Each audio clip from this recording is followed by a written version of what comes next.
I announced my separation from the United States, both in military but economics also. So please, you have another problem of economics in my country. I have separated from them. So I will be dependent on you for all time. But do not worry, we will also help as you help us. It's not really a pivot to China, as some would say, because a pivot would mean aligning yourself with China. This is not the truth. Even with the U.S., normalizing relation does not mean going against the U.S. It merely means that we are bringing back, or we are bringing the relationship to an equal basis. It has created a sense of peace and lowering of tensions that outwardly gives you that sense of calm, and it seems like things are going all right. But underneath that, the situation remains unchanged actually at sea. And in fact, China has basically expanded into the West Philippine Sea even further in the intervening period. If you're talking sovereignty or territorial claim, the position of China has not changed. They still consider the South China Sea as part of their territory, which we cannot accept.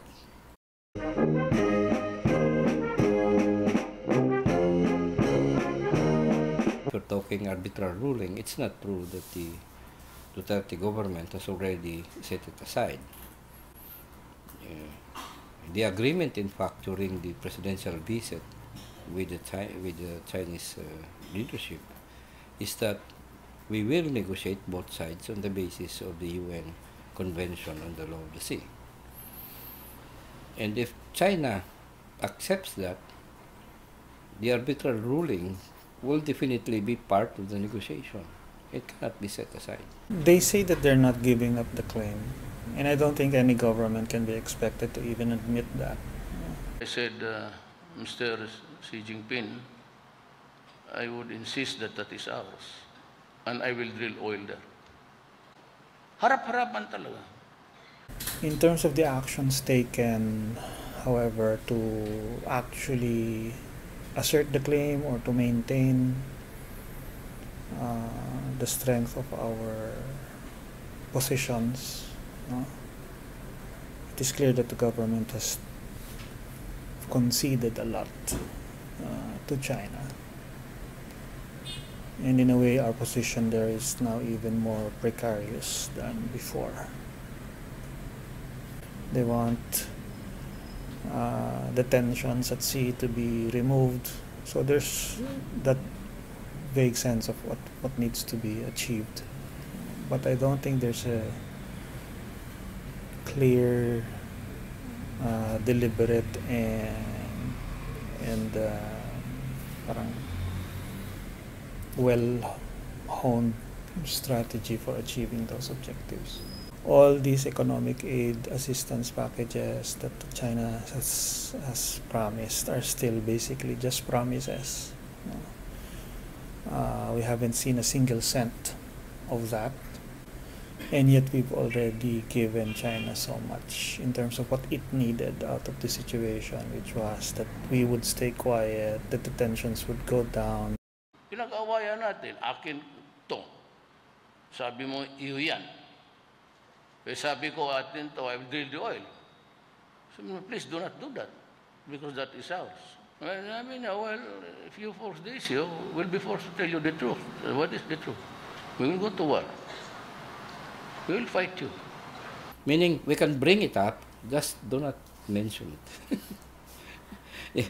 And, well, some are angry with that kind of approach. But you don't have to antagonize China. That's the whole point of approaching it as a friend.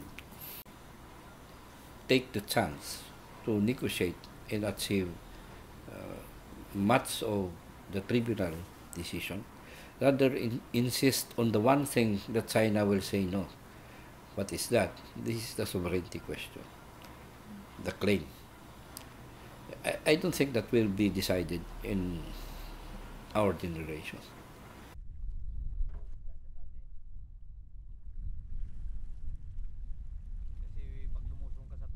They're definitely using fear as a reason to try to convince the people to support their position. There's also a sense of opportunism, I think. The belief that China, being the most powerful economic the economic power in the region, and the idea that it has a lot of money, a lot of possible opportunities, that's a huge market. I think that's also driving the administration under the belief that America, or well, the West, the European Union, etc., no longer have anything to offer. So I think it's those two things, fear and opportunism in a way.